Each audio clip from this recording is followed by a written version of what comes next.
Welcome to A Better HR Business, the podcast that looks at how HR consultants and HR tech firms grow their businesses and how they help their employers to get the best out of their people.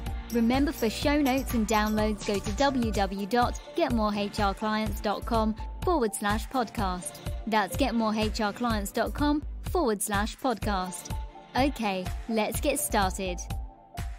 Hello, welcome back to the show. Great to have you along. And I'm really looking forward to today's conversation with Doug Betts. Doug may win the award for the best company name. He is the founder of Shaw Betts HR Solutions in beautiful Ipswich in the UK. And we're going to be diving into what services he provides for organizations and how he's built this business and what the future holds. So, Doug, thank you very much for joining me today. No worries. Thanks for having me.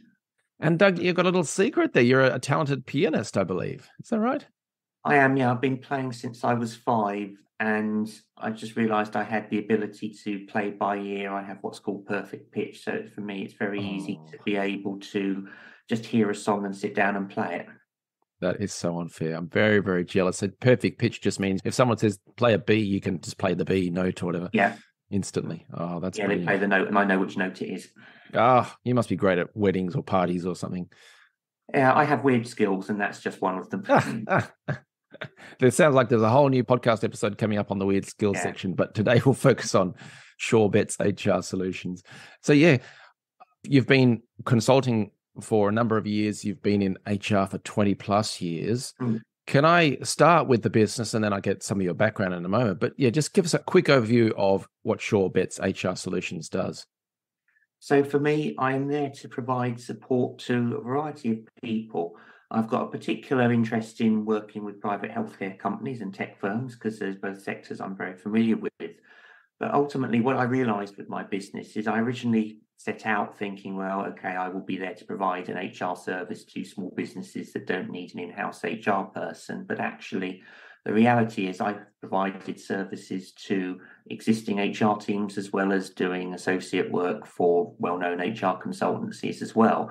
And it's that mixture of different skills that I can do with all of them. And it's something, obviously, I really enjoy doing. Otherwise, I still wouldn't be doing it after 20 plus years in the business.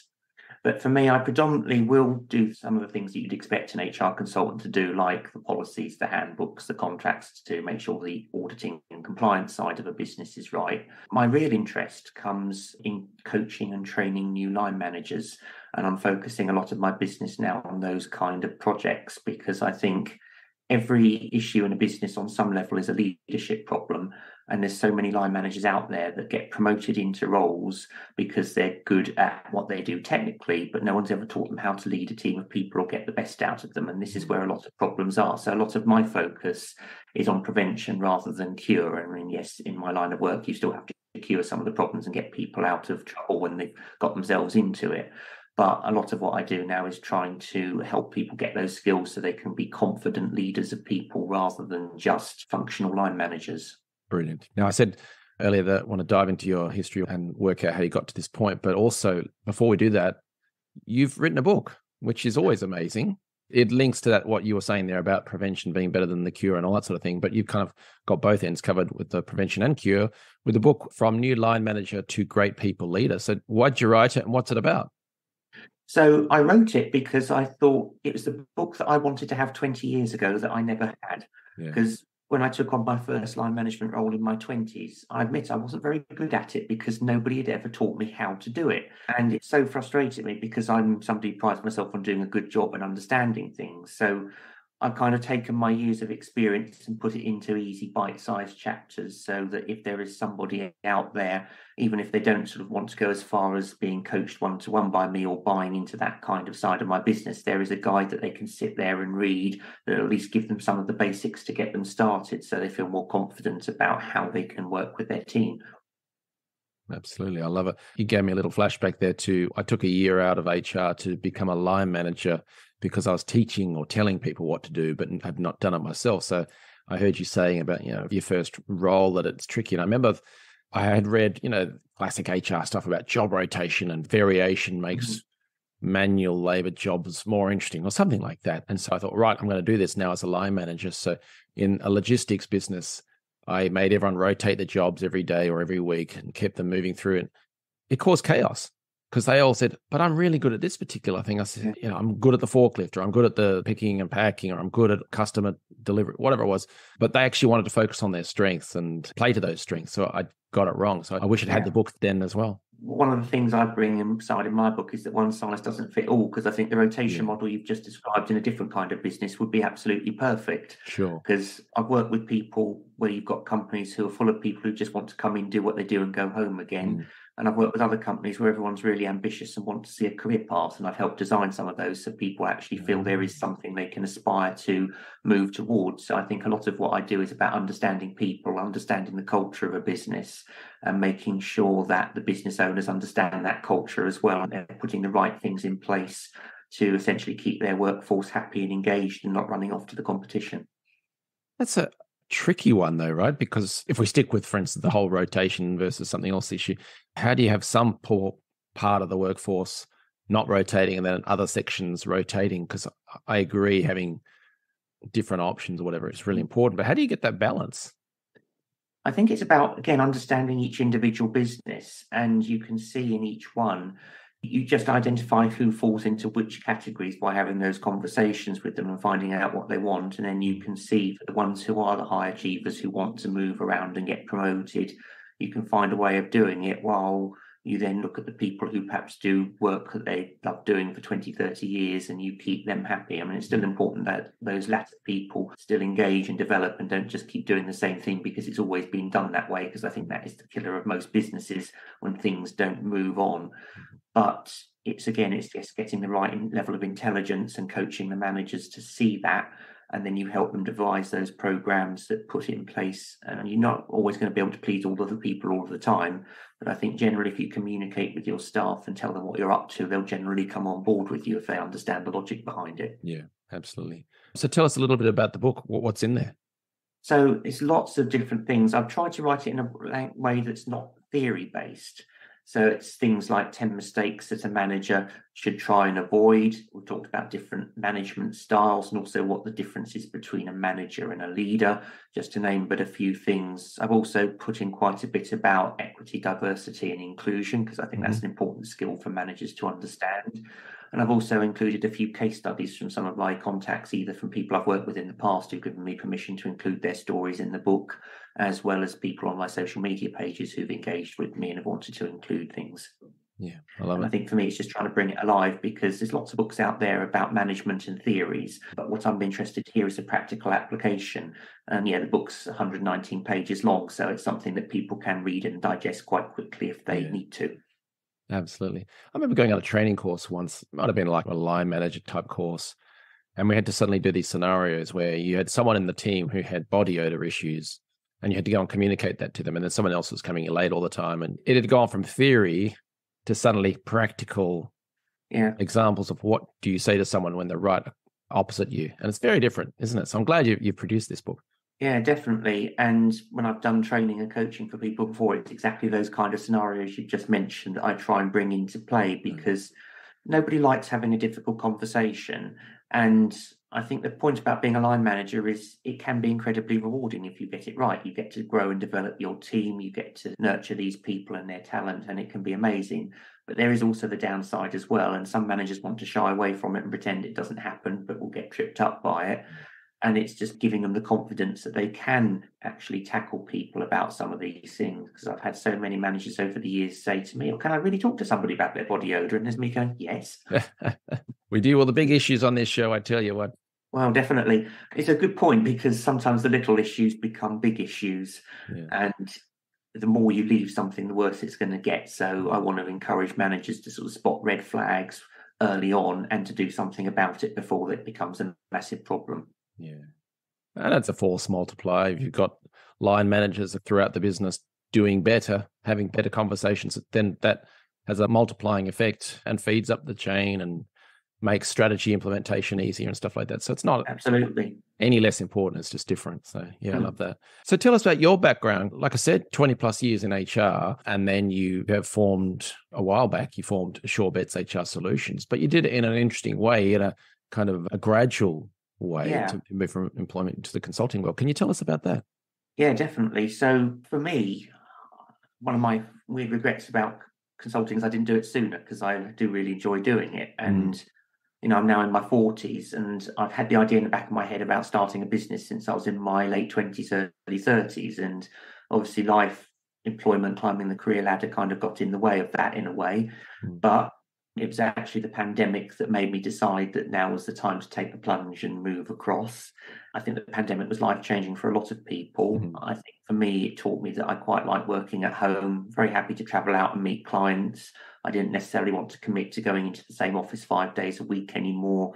And I like working for a variety of clients, which is something I've done for many years, because I started my HR career out in the public sector, and I spent the first 9 years in that. So I worked for the police, I worked for local government, and I worked for a further education college. Right. I then jumped into the private sector just as the late 2000s recession was kicking in and the public sector was saving money. So I moved to the private sector, where I worked in private healthcare, and I worked for an HR consultancy company as an employee. So again, that sort of gave me a lot of ideas and background about what I could potentially be doing in the future.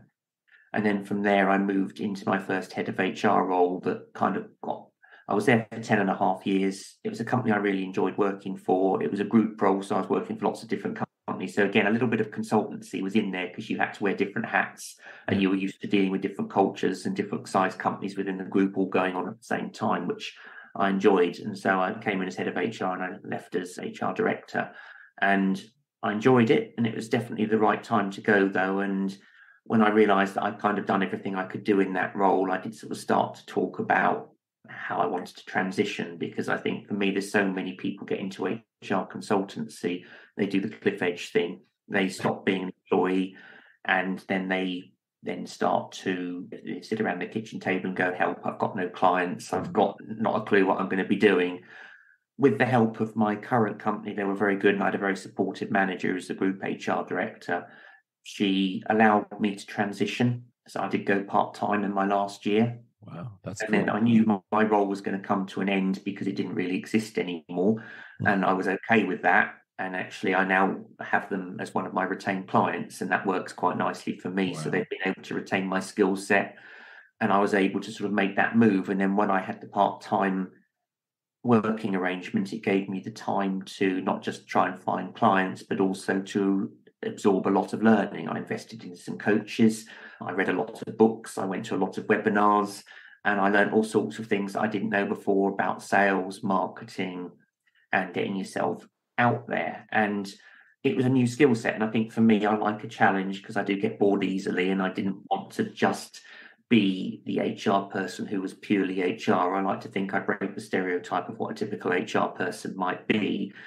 And I think, well, it's good that I can now sort of bring to the table that if I speak to business owners, I can understand commerciality a lot better. I can understand a lot of their pain points better, because now when you run your own business, you do understand about finance, marketing, IT, sales, and all of those kind of core functions. Mm-hmm. And what you're trying to do. And, like a lot of these business owners I talk to, they're passionate about their product or their service too. So you can see how it starts, and you can really relate to them in a different way to perhaps an in-house HR director might be able to, who'd only ever done in-house roles.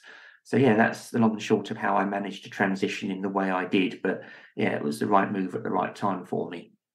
I think it's genius. So I've recorded over 200 podcast episodes on this show. So you're not the first person to say that they transition from full-time to part-time consulting while still working. And you're not the first person to say that they got their first client from their old employer, but it is very rare. But it's so powerful, as you know. It's just such a great way to do it, because you've got that income, you've got slowly dipping the toe into the water, you've got client work coming in from the new business, and also for your first client, if you already know the organization, you know where to start. There's less of the slow ramp up stage. So I think that's brilliant. So people listening to this, that's a great tip to consider if they haven't already started. So to phase that in. And I love what you said there about, as being a business owner, it does give you a whole new set of tools or awareness for consulting, because even just things like cash flow, if you're an employee, you don't think about cash flow, but if you're a business owner, 100%, that's one of the biggest killers of any business. So cash is king. So helping your consultants, your clients manage that through faster project delivery or adding new services and things like that. You may not consider something like that if you weren't a business owner yourself. So I completely agree. And I would encourage employers to think about using consultants more because they've got that business awareness. Definitely. And also we're better cost than perhaps having somebody in-house all the time, because you might not need somebody in-house all the time. You bring me in for a project or on a subscription basis, and you then know what you're getting and where you're getting it. And it's a good model to have. And I think for me, I pick up experience working with lots of different companies and organizations. And like I said, I'm lucky it's not just my most recent employer who helped me, but the HR consultancy I was employed with over 10 years ago, I've been doing associate work for them for a bit as well. So they got in touch with me. So actually the two companies I've left have been using me regularly since I started this. And that's, again, really helped me. So always to leave a job on good terms with people, because you never know when it might come back and help you. Oh, yeah. 100%. I agree with that. And you mentioned earlier that you have a strength or an interest in the healthcare sector and also, I think, the tech sector you mentioned. So they're very different.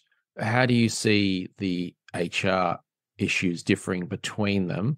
And then secondly, I often would go on about try to focus on an industry or a niche or whatever, because it just helps you market and grow better. But a lot of businesses don't, and that's cool. You come up with a different strategy. So how does that affect you in terms of business development, having a few different focus areas? Yeah. So what are the differences in the industries? And then how do you see that affecting your business as an offering, if you like? So I think the first thing is sometimes people are people wherever you are and you get some of the same issues. But I think with private healthcare, I think you've got the sets of issues around, firstly, again, there's a lot about new managers who are promoted up from being on the floor helping patients to then being team leaders and managers, assistant managers, deputy managers. So there's still that sort of skills gap in people understanding how to step up and deal with issues. In the world of healthcare, you've got lots of fears around CQC inspections and being compliant with that, making sure everything's in place, as well as big turnover, because it's not the best paid sector. So again, you have to put the right strategies in place to make your staff want to actually come and work there in the first place and stay. And also historically, it's attracted a lot of overseas workers as well. So if there's a skill shortage there, you need to be able to plug it, and you help businesses do that. And I've also found when you work in, I've worked in care homes in the past, that you get different cultures of people from different parts of the world all coming together. And sometimes they get on, but sometimes they don't. So again, it's understanding those cultural differences. So that is, I think, the focus for the healthcare sector. When it comes to tech companies, which, interesting, I picked up a few new ones lately as well. Excellent. Again, different kind of mindset. You've got very detailed, very precise people who, you've got the coders of this world who like to work at 2 a.m. in a dark cupboard under the stairs. And again, you've still got the attraction, retention issues. Quite often, you've got people here with unique skill sets who it is all about the money, and they will follow the money to whoever is paying the most, because their jobs are in demand. And you can now be paying some ridiculously high salaries for software developers, for example. And because I've got a good understanding of MSPs and how they fit together, it's sort of understanding those roles and doing things to, again, attract and retain the right people and get the right culture. Because again, tech isn't going anywhere. It's only going to get bigger and better. And it's making sure you've got people in who've got the right skill set, but also have got the right brains to bring new ideas and innovation somewhere. So whereas with healthcare day to day, lots of the professionals are providing repetitive care, but it's about building relationships with patients. Whereas I like the contrast of tech, because it's about building new products to make the world a better place and to make it more efficient. Yeah. I can only see the future of work going in that way, because there's been so much talk lately about things like AI. It's important that businesses don't think it won't affect them. Yeah, absolutely. I always sort of laugh when I see tech companies, software providers, talk about how good their customer service is. And I always think, well, if you're a software, I don't really want to talk to someone and get a problem solved on a help query desk. I just want it to work. Whereas other industries, absolutely, customer service is a huge issue. So I can see the differences for sure. And I think another mistake that tech companies will make is they will treat their customers and their potential employees differently. And actually, there could be one in the same. So I think, they can spend millions on marketing their product or service out there to the market. But actually, I think they need to apply those same techniques to attracting in the right people in the first place. Yeah, good point. And, if you're a tech company, if somebody applies for a job, it's got to be an easy process. They've got to feel engaged. They've got to feel like they belong in that company. So it's getting the right words, the right material, and also the right software to facilitate that as well. And I think the reason I was drawn to tech companies is I've got that kind of techie brain as well, because I've often been engaged to do a lot of IT projects for HR software in the past. So again, I kind of understand that mentality, and I just happen to have both skill sets, because there's a part of me that really enjoys talking to people, engaging with people, building up relationships. There's another part of me is quite happy crunching data sometimes all by myself in a dark corner. Like the coder under the stairs. Yeah. Fair enough too. Let's stick with health and tech. I know for your business, you have different sort of service offerings. You've got retainers and projects and things like that. How do you structure your services for the two different industries? Are there certain service types like retainers get used more in one sector and then projects more in another? Or are there entry-level services that are more popular? What do you see in terms of what you offer and how they connect to those two different industries? So it really varies. Quite often I'm approached to take on a project to start with. And then if people have got to know me and like me in that time and they realise I'm giving good advice, they'll often keep me on a retainer. Obviously, the projects can be more lucrative depending on the size of the company. But what I've offered to people, I've just started to sort of package what I do up into different chunks. So I do a new starter package. So there's so many people, I don't say as a niche that I will just focus on new businesses, because they don't often have a lot of money. So, but I have put together like a starter package that I know a new business owner could afford when they're about to take on their first few employees. So for me, it's giving them just the basic policies that they need, not lengthy ones that no one's ever going to look at that aren't relevant to them if we've only got a couple of people. Getting the right contract of employment template in there, because I've seen so many bad ones downloaded for free off the internet that just don't do the job and aren't worth what they're written on. So I put things like that in place. I do job descriptions. I help people benchmark their pay, and I help them with the recruitment process to take their first few people on. So I've done that a few times.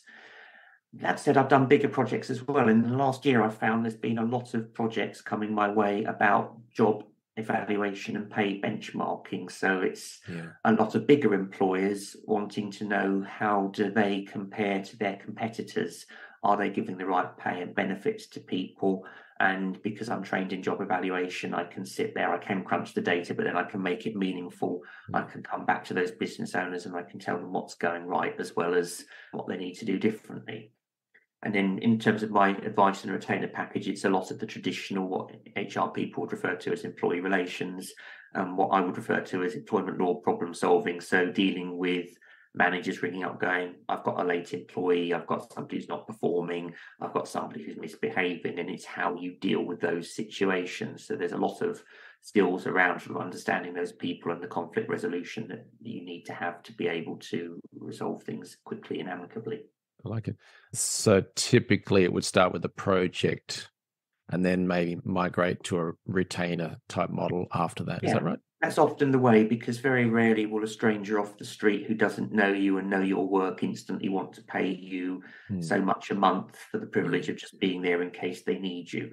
As an HR person, nobody wants HR as a luxury. It's there to solve a problem usually. So, from a marketing perspective, you have to be super clear about what problem it is you're actually solving and who you're appealing to.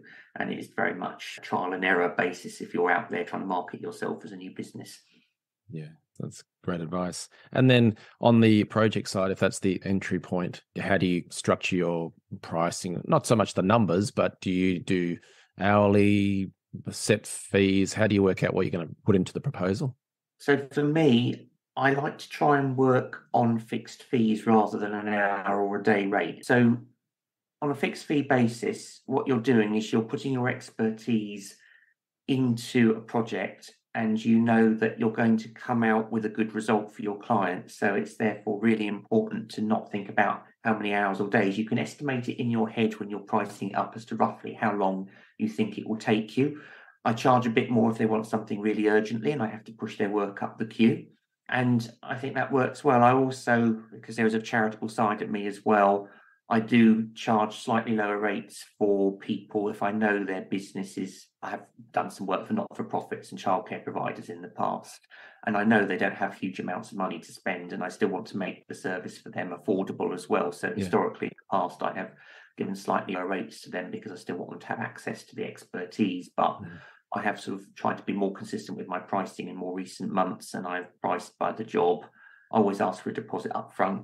I mean, luckily for me, again, all my clients are good at paying it. So I'm good, but I'm also on top of my figures. And that's another piece of advice I give to people in my position, is always know your figures and be on top of your money. As we said earlier, cash is king. Mm. And it's really important that you know how much money is coming into your business, how much is going out, and how much profit you're making. Luckily for me, if you like figures, it's good because I've just got that anyway. And you just need to know your numbers so you're not running at a loss. So when you say know your figures, what do you have, a spreadsheet or an invoicing system? So you know this invoice coming in at this date, or it's cash collected. How do you kind of manage that from a practical sense? So for me, I've always loved spreadsheets. Anyone who's ever worked with me will laugh at me because they know I'm so obsessed with them. But that's how I started. And in more recent months, I've moved on to Xero.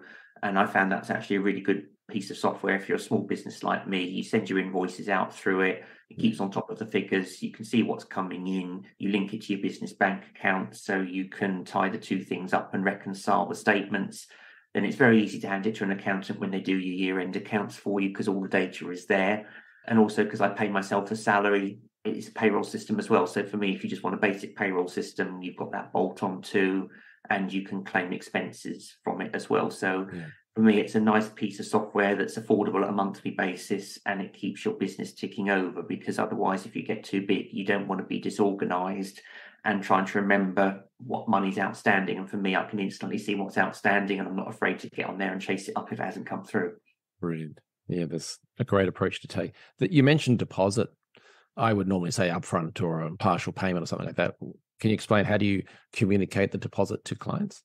So what I do is when I have a sales call with them, I will check that they're happy to work with me. I will then do a proposal, and in that proposal, I'll be very clear about what I'm looking for at what stages. So if it's a short project, it will be a deposit, then the balance on completion. And if it's one where perhaps I'm doing a project that will last for 4 or 5 months, I'll often ask for a deposit, then I'll ask for the rest of the money in equal installments over that period. So again, it's a bit of a common sense approach, but I'm upfront, so there's no arguments about what is and isn't acceptable, and it's just there and available. So I think it's a good way to be upfront. And for me, with my proposals, I've now followed them up so they don't disappear into thin air, because I made that mistake once.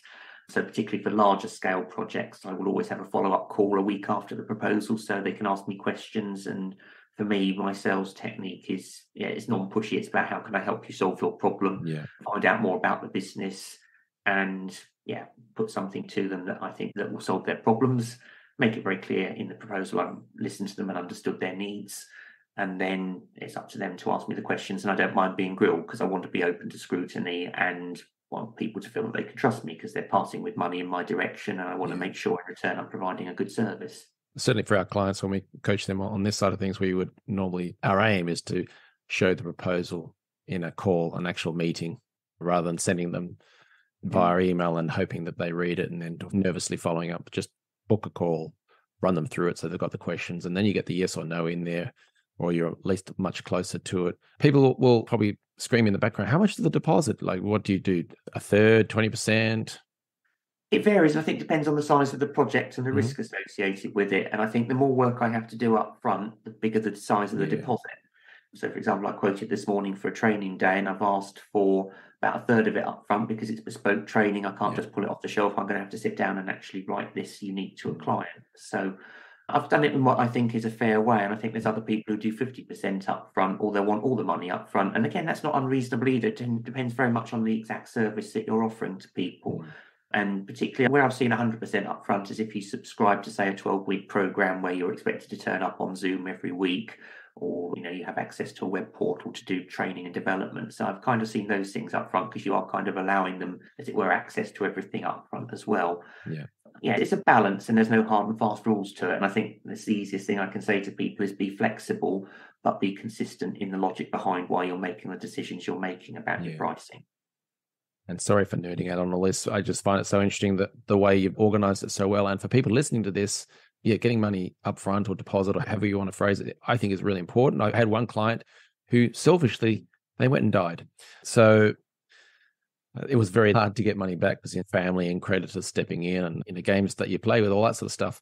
And then secondly, I love the fact that you mentioned about having either it's an installments or a payments timetable almost. A, because the client likes that. They know where they stand. The CFO goes, this is great. I know what I have to pay and when I allocate money. So they actually appreciate that. Yeah. And then lastly, you can also, having mentioned Xero, but whichever software, or even if you just use a calendar system, you can diarize when to send out next invoices, and you can actually put those in ahead of time and just schedule them to send out automatically.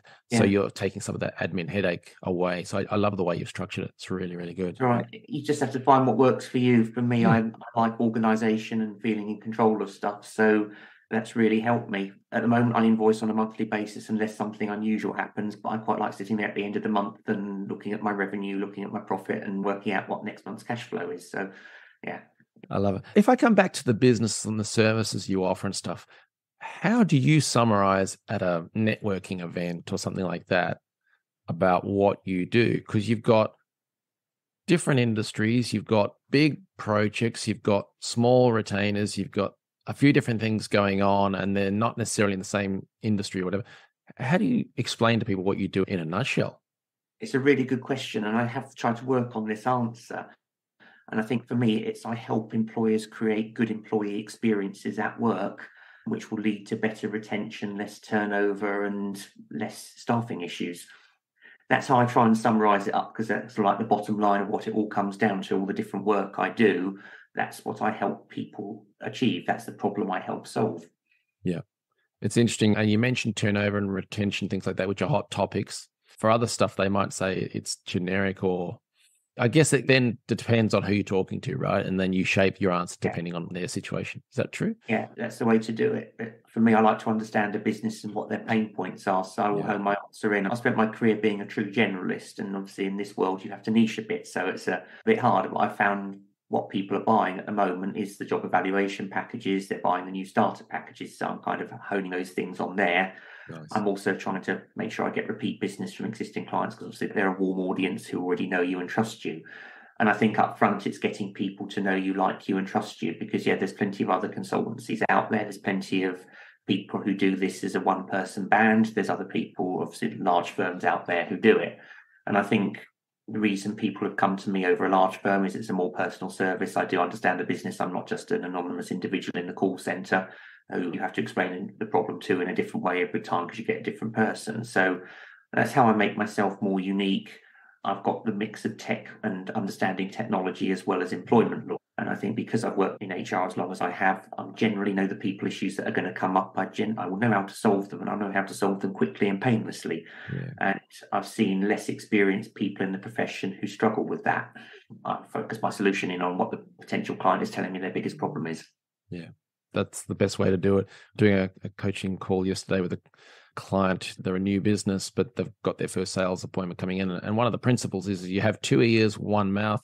So you're trying to learn, listen, find out about their business. So then when it's your turn to speak and perhaps develop a proposal, it's very much shaped to their needs and situations. So I'm glad you said that, it's about learning their problems and their situations and things like that.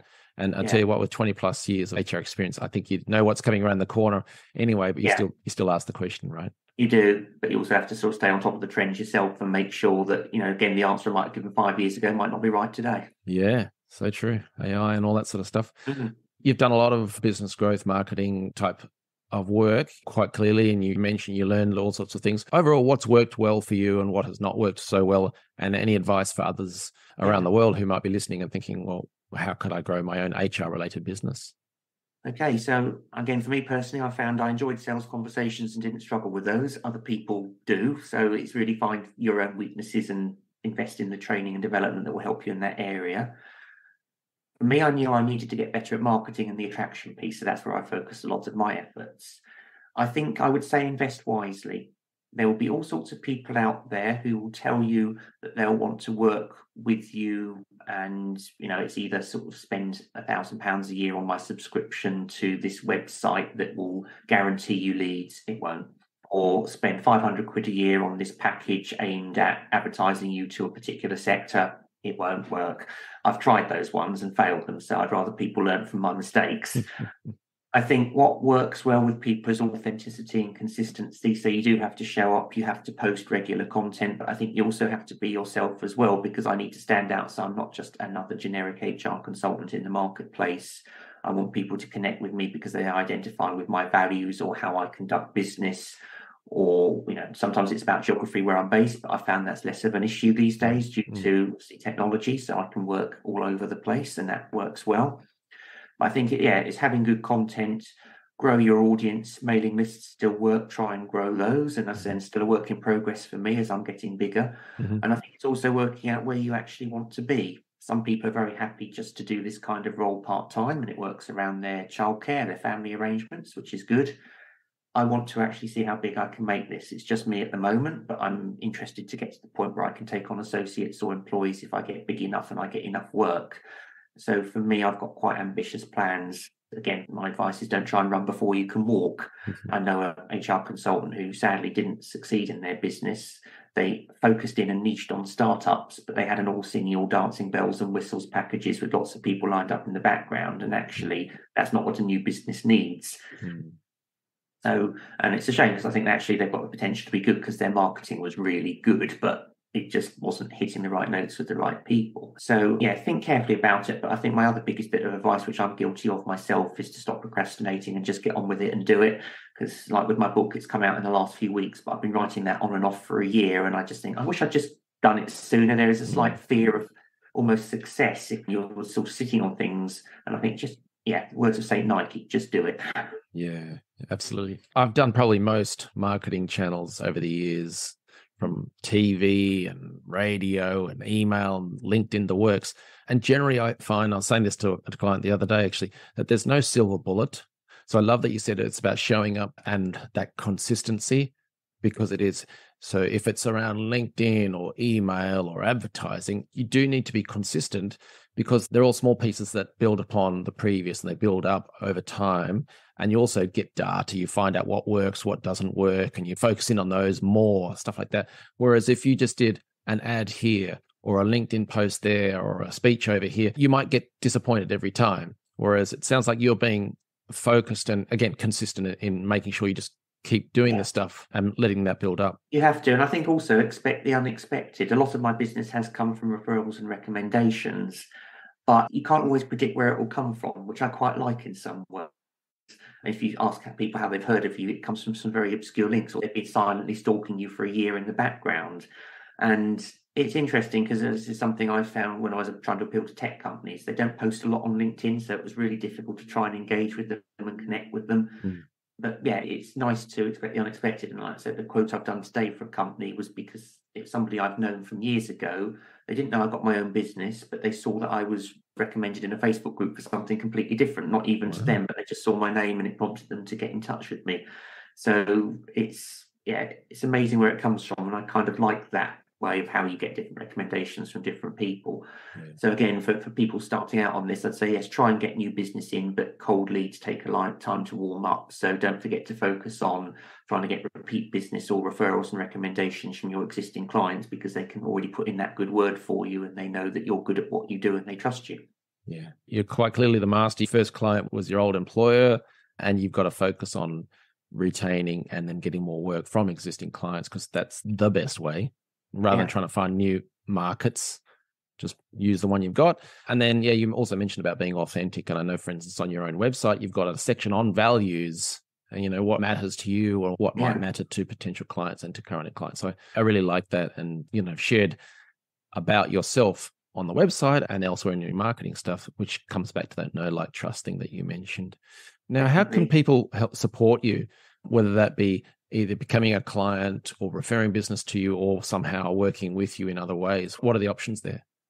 There's various ways they can work with me.